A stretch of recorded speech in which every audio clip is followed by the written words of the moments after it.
కదా 2004లో దుమ్ముగూడెం మొదలు పెడతా అని చెప్పేసి 14 దాకా ఏం చేసిండ్రు? ఎందుకు నిధులు ఇవ్వలే? ఎందుకు పర్మిషన్ తీసుకోలే? ఎందుకు ప్రాజెక్ట్ కట్టలే? మొత్తం ఖమ్మం జిల్లాను ఒరుసుకొని గోదావరి నీళ్లు వాడుతుంటే 75 సంవత్సరాల నుంచి ఒక్క చుక్క కూడా గోదావరి నీళ్ళని 10 నియోజకవర్గాలు ఉన్న ఖమ్మం జిల్లాలో ఎక్కడని ఇచ్చిండ్రా? ఇవాళ సీతారామ ప్రాజెక్టు ద్వారా 10 లక్షల ఎకరాలకు నీళ్లకు ఇవ్వడానికి అని చెప్పి ప్లాన్ చేసింది కేసీఆర్ కాదా? దుమ్ముగూడెం ప్రాజెక్టు మొదలు పెడతా అని చెప్పేసి కాగితాల మీదనే పెట్టి నిధులు ఇవ్వకుండా ఇవాళ దుమ్ముగూడెం గురించి మాట్లాడుతున్నారు. ఒకవేళ దుమ్ముగూడెమే మొదలు పెట్టినట్లయితే ఆ ప్రాంతం ఇవాళ ఆంధ్రాకు పోయింది. మొత్తం తెలంగాణ ప్రజల ఖమ్మం ప్రజల నోట్లో దుమ్ము కొట్టుకోపోయేది. ఒకవేళ మీరు చెప్పిన నాగార్జున సాగర్ టేల్ ప్లాంట్ ప్రాజెక్టు కట్టి దుమ్ముగూడెం ద్వారా మొత్తం నీళ్ళు అక్కడ తీసుకుపోయినట్లయితే మన యొక్క గోదావరి జిల్లాలో కూడా మళ్ళా కూడా ఆంధ్ర ప్రాంతానికి తరలి వెళ్ళేది. ఇవాళ రెండింటినీ గొప్పగా ఏదో చేయబోయిన రాజశేఖర రెడ్డి గారు అని చెప్పేసి అవగాహన లేమితో ఇవాళ మీరు అందరూ మాట్లాడుతున్నారు. ఇవాళ మళ్ళొకసారి మీకు చెప్తున్నాం, సీతారామ ప్రాజెక్టుని రూపకల్పన చేసి నిధులు ఇచ్చి కట్టి ఇలా 10 లక్షల ఎకరాల కోసం మొత్తం కూడా చేసింది కేసీఆర్ గారు. అది ప్రజలకు తెలుసు, అధికారులకు తెలుసు, ఇంజనీర్లకు తెలుసు, మీకు కూడా తెలుసు. మీరు మొత్తం అబద్ధాలు మాట్లాడుతున్నారు, అవాస్తవాలు మాట్లాడుతున్నారు. 75 కోట్లతో ఇలా ప్రాజెక్టు కట్టడం సాధ్యం కాదు. ఒకవేళ ఇదే రేవంత్ రెడ్డికి 8 నెలలనే ప్రాజెక్టు కట్టే సాధ్యమైతే కొడంగల్లో రాగానే వచ్చిన నెలలోనే మొత్తం కూడా దానికి కావాల్సిన నిధులు ఇచ్చిండు కదా. ప్రాజెక్టును ఆల్రెడీ కొబ్బరికాయ కొట్టిండు కదా. ఎందుకు 8 నెలల్లో ఇప్పటికి తట్టెడు మట్టి కూడా తీయలే? కొడంగల్కి చుక్క నీళ్ళు కూడా తీసుకోపోలే? 20-30 సంవత్సరాల నుంచి ఇప్పటిదాకా పెండింగ్ ప్రాజెక్టులు ఎందుకు ఉన్నాయి? మహబూబ్ నగర్లో ఉన్న పెండింగ్ ప్రాజెక్టులు అన్నీ మొత్తం కంప్లీట్ చేసినది. కోయిల్ సాగర్ కావచ్చు, భీమా కావచ్చు, కల్వకుర్తి కావచ్చు, జూరాల కింద కావచ్చు, అన్నీ కూడా ప్రాజెక్టులన్నింటినీ కూడా మొత్తం పూర్తి చేసింది కేసీఆర్ గారి ప్రభుత్వం 10 సంవత్సరాలు మాత్రమే. రన్నింగ్ ప్రాజెక్టులని పెండింగ్ ప్రాజెక్టులు చేసిండు, పెండింగ్ ప్రాజెక్టులను రన్నింగ్ ప్రాజెక్టులు చేసింది కేసీఆర్ గారు. కాబట్టి ఇప్పటికైనా ప్రజల్ని మభ్యపెట్టాలని ప్రయత్నం చేస్తే చెల్లదు. ప్రజలందరూ కూడా తెలివిగల వాళ్ళు, వాళ్ళకి తెలుస్తుంది. కాబట్టి ఇవాళ మీరు మొదలుపెట్టింది మేము కట్టిన ప్రాజెక్టు. ఇవాటి కూడా ఆ ప్రాజెక్టు ద్వారా ఎవరికైతే నీళ్ళు అందాలనో, భద్రాచలం గిరిజనులకు కావచ్చు, పినపాక గిరిజనులకు కావచ్చు, ఇల్లందు గిరిజనులకు కావచ్చు, కొత్తగూడెంలో ఉన్న గిరిజనులకు కావచ్చు, వాళ్ళందరికీ నీళ్ళు ఇవ్వకుండా మళ్ళీ ఎవరికైతే ఎక్కడైతే ఉన్నాయో ఆ నీళ్ళు వైరా ప్రాంతానికి, సత్తుపల్లి ప్రాంతానికి మళ్ళీ తీసుకొని వచ్చి వాళ్ళకు మళ్ళీ కూడా మొండి చేయి చూపించింది. ఉన్న వాళ్ళ దగ్గరికే మళ్ళీ ముందు తీసుకోబోతున్నారు. కేసీఆర్ గారు మొత్తం కూడా 10 నియోజకవర్గాలని ప్రయత్నం చేస్తే మళ్ళీ మీరు 1-2 నియోజకవర్గాలకి వేయాల ప్లాన్ చేసిండ్రు. కాబట్టి ఆ గిరిజనులను మిమ్మల్ని క్షమించారు. గిరిజనులను మళ్ళీ మోసం చేసిండ్రు. మొత్తం గిరిజనులు మీ వెంట ఉన్నా కూడా. కాబట్టి కృష్ణా రివర్లో నీళ్లు మొత్తం కూడా మంత్రులను ఏదో కష్టపడి తీసుకొచ్చిందట. కృష్ణా నదిలో కావలసిన నీళ్లు ఈ వర్షాకాలంలో వస్తే వాటికంతా అవి మొత్తం కూడా సముద్రంలో కలుస్తుంటే అవి మాత్రం వచ్చినాయి. నీ మంత్రులు కష్టపడి చెమటోడ్చి తెచ్చిన నీళ్ళు కాదు అవి. వర్షం పడితే మొత్తం కూడా ప్రాజెక్టులు నిండితే తద్వారా వచ్చిన కాలువలోకి నీళ్ళు వదిలితే మేమేదో మంత్రులు కష్టపడి కొట్లాడి తెచ్చినట. ఎవరితో కొట్లాడినరు? ఎక్కడ కష్టపడ్డారు? మాట్లాడడానికి సిగ్గుపడాలి. మరొకటి మాట్లాడుతున్నారు, రుణమాఫీ మొత్తం చేసిన నేను. హరీష్ రావు గారు రుణమాఫీ చేయమని చెప్పి నన్ను సవాల్ విసిరితే ఆగస్టు 15 వరకు నేను చేసిన అని చెప్పేసి ముఖ్యమంత్రి మరొక పచ్చి అబద్ధం. భారతదేశంలోనే అత్యంత పెద్ద మోసాన్ని మన ఇవాళ దాని గురించి మాట్లాడింది. దరిదాపుగా 46 లక్షల మందికి సంబంధించి 40,000 కోట్లకు పైగా రుణమాఫీ 2 లక్షలకు సంబంధించింది ఉంటే అనేక నిబంధనలు పెట్టి, ఆంక్షలు పెట్టి, తూట్లు పడిచి, పిఎం కిసాన్ నిబంధనలు కూడా చెప్పి, ఉద్యోగం ఉంటే ఇవ్వనని చెప్పి, పాస్బుక్ ఉంటే ఇవ్వనని చెప్పి, లేకుంటే ఇవ్వనని చెప్పి, రేషన్ కార్డు లేకపోతే ఇవ్వనని చెప్పి సగానికి సగం కట్ చేసి ఫైనల్గా 31,000 కోట్లు ఇస్తానని చెప్పేసి నమ్మబలికిండు. అసెంబ్లీ సాక్షిగా చెప్పిండ్రు. కానీ ఇలా మూడోసారి ఇవ్వాలి ఇచ్చింది కూడా 5,644 కోట్లు మాత్రమే. ఇవాళ 4,46 మంది రైతులకు మాత్రమే ఇచ్చిండ్రు. ఈనాటి వరకు ముఖ్యమంత్రి మాటల్లో ఇవాళ చెప్పిన విధంగా ఇవాళ వచ్చింది కూడా 22,37,000 మందికి మాత్రమే. 17,934 కోట్లు మాత్రమే ఇచ్చారు.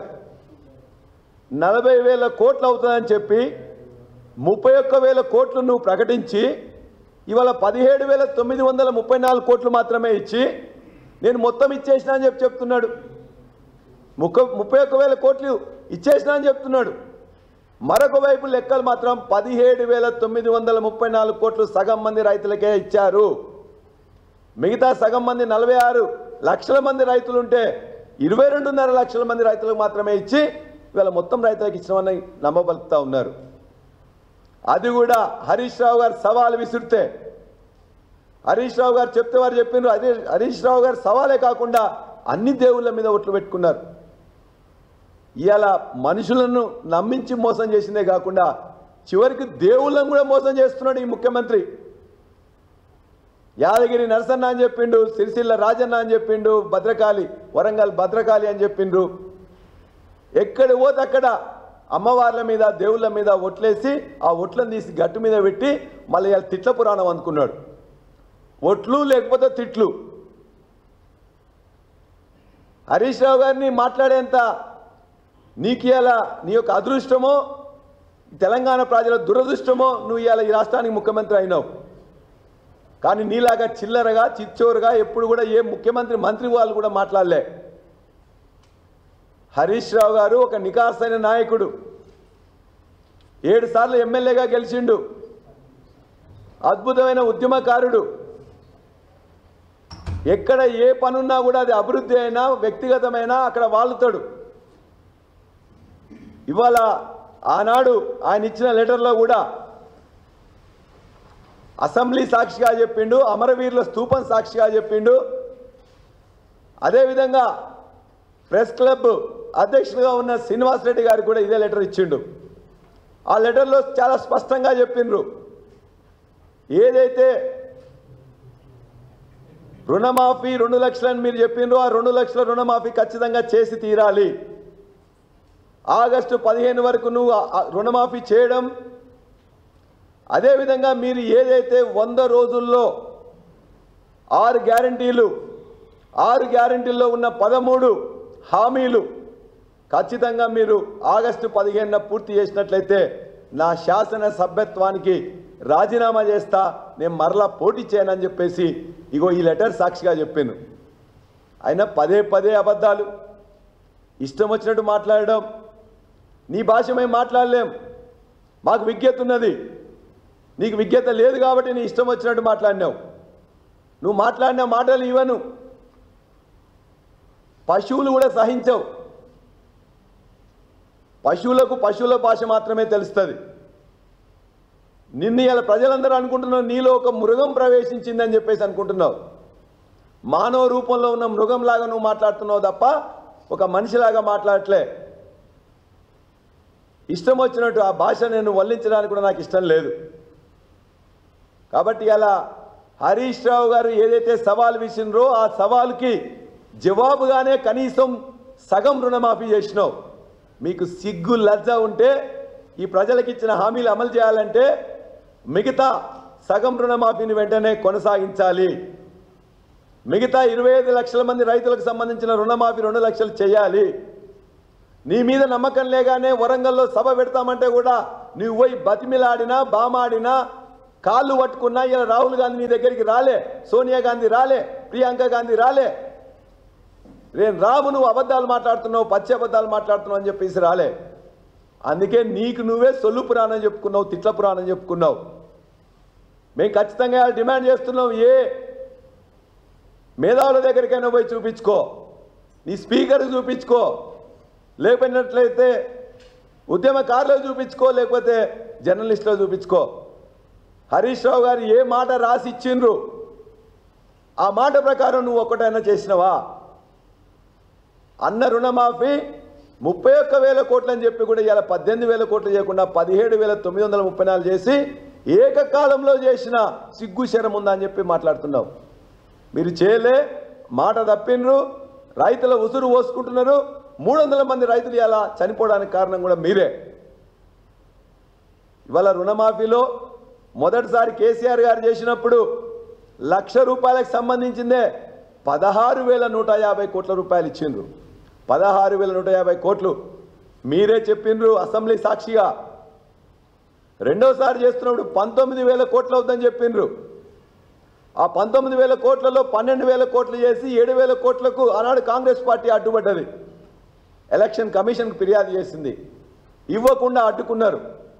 28,000 కోట్లు మేము ₹1,00,000 సంబంధించింది ఇస్తే మీరు 2 లక్షలకు సంబంధించి 17,900 కోట్లు ఇచ్చి మొత్తం అయిపోయింది, నువ్వు రాజీనామా చేయని చెప్పి అబద్ధాలు మాట్లాడితే రైతులు పిచ్చివాళ్ళు కాదు, ప్రజలు పిచ్చివాళ్ళు కాదు.